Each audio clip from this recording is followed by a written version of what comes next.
Billy in Georgia, you are my heart, you are my everything. Good night, I love you. Those are my last words. Durante años, Eric Dane fue el rostro del éxito y el deseo en la televisión. El médico irresistible, el actor aclamado, el hombre que parecía intocable bajo los reflectores de Hollywood. Pero detrás de esa imagen de perfección y triunfo absoluto, el destino le tenía reservado un final devastador.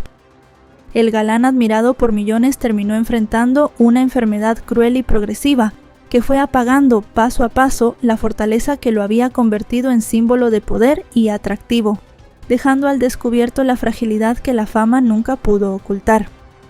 Hola a todos, ¿cómo están? Mi nombre es Lesma, espero se encuentren muy bien. Yo como siempre muy contenta de poder estar un día más aquí con ustedes, muy agradecida de que me estén viendo donde quiera que se encuentren. Sin decir más, vamos a dar inicio al caso de hoy. Acompáñenme a ver todos los detalles.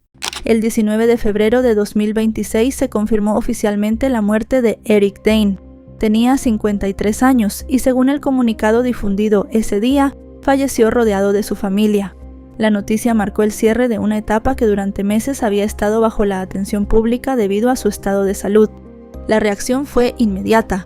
Medios internacionales replicaron la información y en cuestión de horas, actores, productores y compañeros de trabajo comenzaron a compartir mensajes de despedida.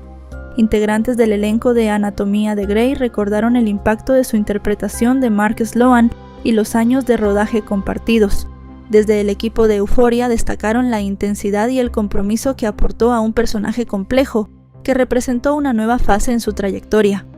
Más allá de sus personajes más recordados, muchos de los mensajes tras su muerte destacaron la forma en que decidió afrontar públicamente la esclerosis lateral amiotrófica, una enfermedad neurodegenerativa sin cura.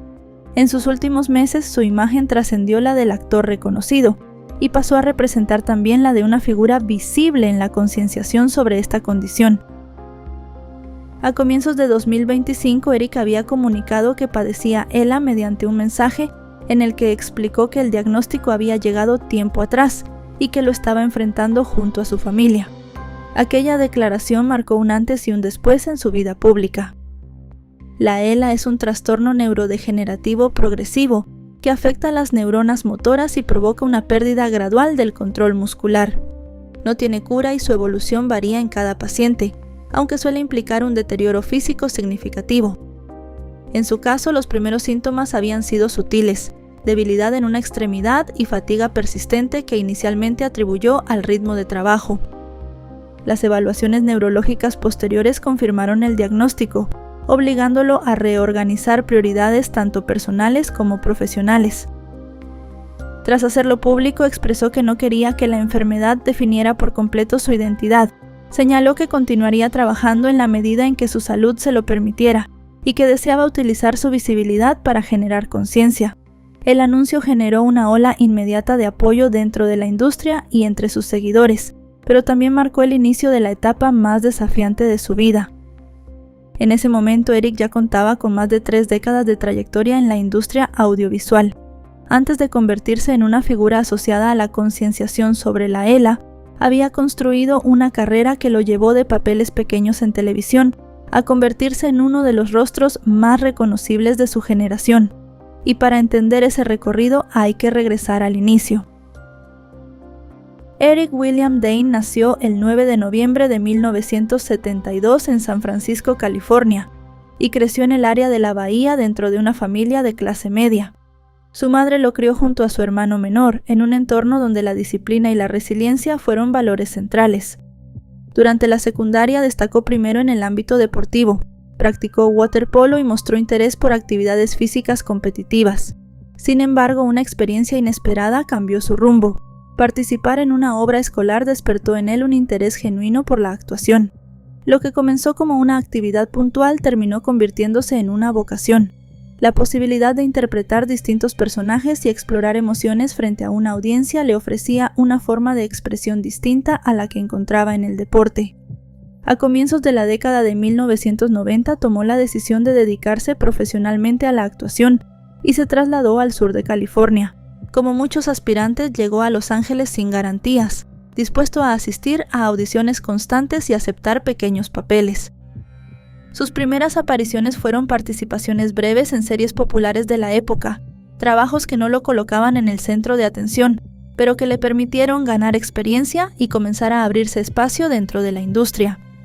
Con el paso de los años 90 y los primeros años de los 2000, fue consolidando una presencia estable en la televisión estadounidense.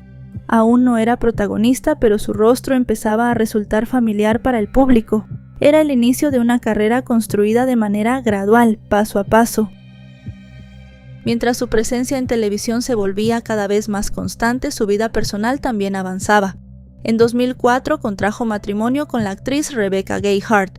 Para entonces llevaba más de una década trabajando de forma sostenida, aunque todavía no había alcanzado el papel que lo convertiría en una figura de reconocimiento internacional. Ese punto de inflexión llegó en 2006, cuando fue elegido para interpretar al Dr. Mark Sloan en la serie médica Anatomía de Grey. En un principio su participación estaba pensada como un arco breve, pero la reacción del público modificó esos planes. El personaje, presentado como un cirujano plástico talentoso, seguro de sí mismo y seductor, rápidamente ganó relevancia dentro de la historia. Con el tiempo, Mark Sloan se convirtió en una pieza central del drama. El apodo Max Timmy trascendió la pantalla y se instaló en la cultura popular. Más allá de la etiqueta mediática, Eric aportó matices al personaje, mostrando vulnerabilidad y un deseo de redención que ampliaron su profundidad. Durante esos años, la serie atravesaba uno de sus momentos de mayor audiencia, y su exposición creció de manera proporcional.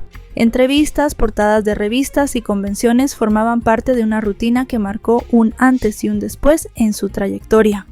De ser un actor recurrente en televisión pasó a convertirse en uno de los rostros más reconocibles del momento. En medio del punto más alto de popularidad, su nombre también quedó asociado a un episodio polémico.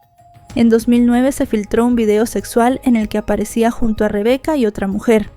El material se difundió sin su consentimiento y generó una fuerte exposición mediática. Durante semanas el tema ocupó titulares y espacios de entretenimiento. Más adelante Eric habló del impacto que tuvo en su familia y en su estabilidad emocional. A pesar de la controversia, su carrera no se detuvo y continuó siendo una de las figuras centrales de la serie. En paralelo, su vida familiar crecía.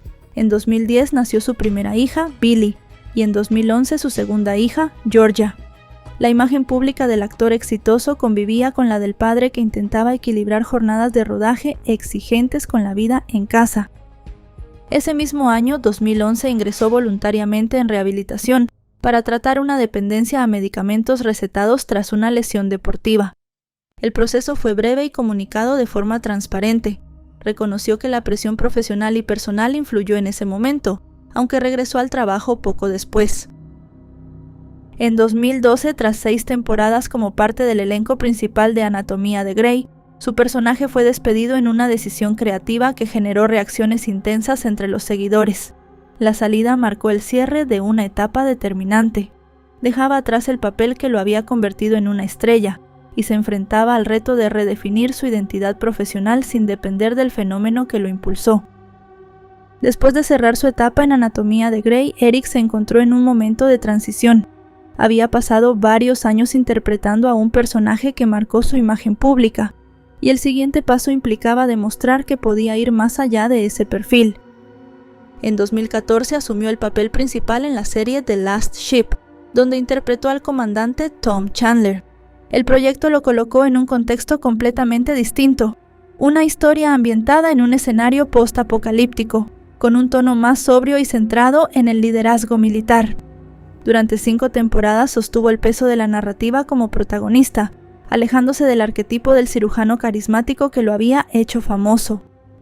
Mientras su carrera tomaba esta nueva dirección, su vida personal atravesaba cambios importantes. En 2018, Rebecca solicitó el divorcio tras más de una década de matrimonio. Aunque la separación fue pública, ambos mantuvieron una postura enfocada en la crianza compartida de sus hijas.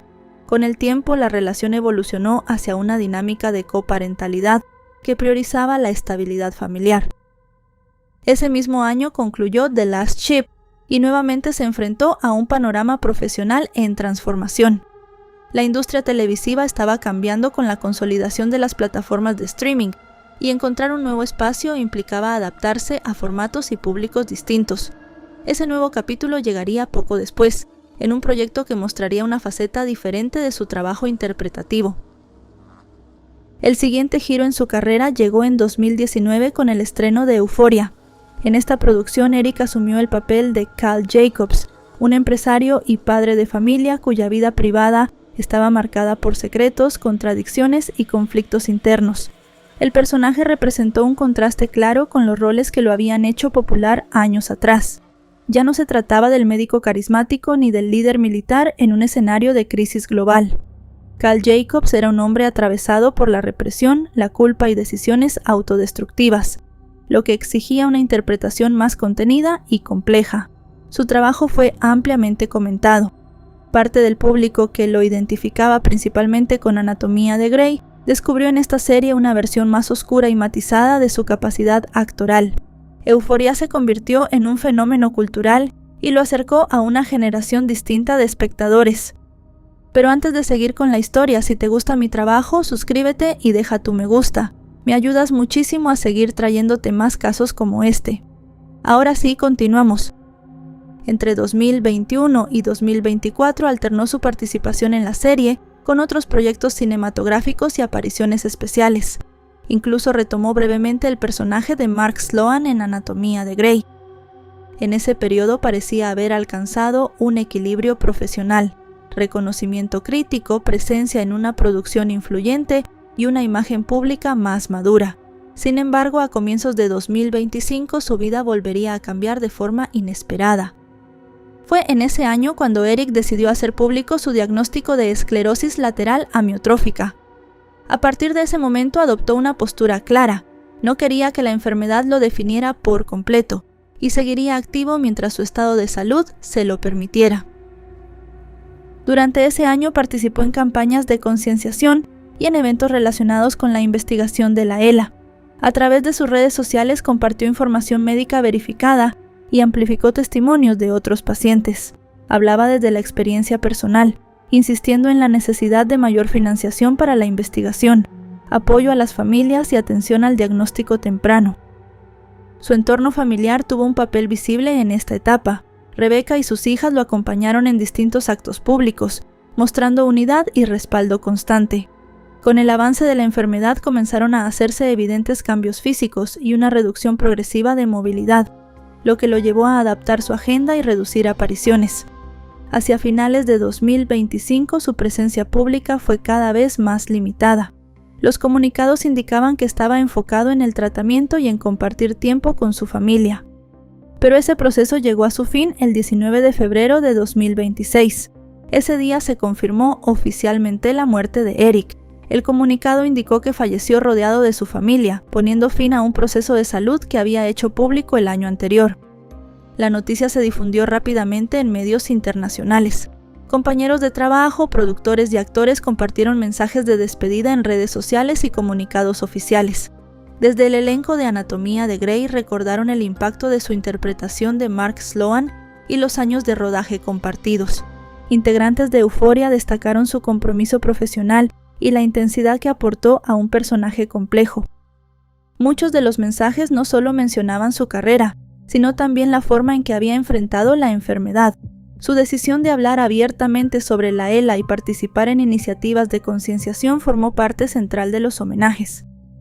Su fallecimiento marcó el cierre de más de 3 décadas de trayectoria en la industria audiovisual. Sin embargo, la historia no terminó ahí. Un día después de confirmarse su fallecimiento, Netflix estrenó una entrevista póstuma grabada meses antes como parte de la serie Famous Last Words. El formato reúne a figuras públicas que dejan registradas reflexiones personales para ser publicadas tras su muerte. La participación de Eric había sido grabada en noviembre de 2025. En ella se dirigía directamente a sus hijas, Billie y Georgia. Más que una declaración pública, el contenido tenía un tono íntimo. Recordaba momentos compartidos, hablaba de experiencias familiares y dejaba pensamientos sobre amor, dignidad y fortaleza ante la adversidad. Billie and Georgia, I try. I remember all the times we spent at the beach. You are my heart. El episodio tuvo una repercusión inmediata entre seguidores y medios. y terminó de consolidar la imagen que había construido durante su último año, la de alguien que decidió afrontar su situación con claridad y sin ocultarse. Eric Dane construyó una imagen asociada al éxito. Fue durante años uno de los rostros más reconocibles de la televisión, símbolo de carisma, atractivo y popularidad masiva. Su carrera parecía diseñada para mantenerse en la cima. Papeles icónicos, reconocimiento internacional y una presencia constante en producciones influyentes. Representaba esa idea casi perfecta del triunfo en Hollywood. Por eso el contraste resulta inevitable. Un actor admirado por millones asociado a personajes seguros de sí mismos y dominantes en pantalla, terminó enfrentando una enfermedad neurodegenerativa sin cura. La ELA no distingue fama, talento ni trayectoria. Reduce el cuerpo, limita el movimiento y obliga a replantearlo todo. En su caso, la distancia entre la imagen pública del galán televisivo y la fragilidad física de sus últimos meses fue especialmente evidente. Su historia deja una reflexión incómoda pero necesaria. El éxito profesional no es un escudo frente a la vulnerabilidad humana. La industria lo recordará por sus personajes y su impacto cultural, pero su etapa final recordó algo más profundo.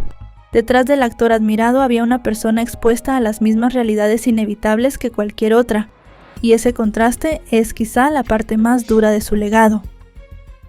Y bueno, hasta aquí el video de hoy. Si les ha parecido informativo, recuerden dejarle un me gusta antes de irse y compartirlo si creen que a alguien más le puede interesar.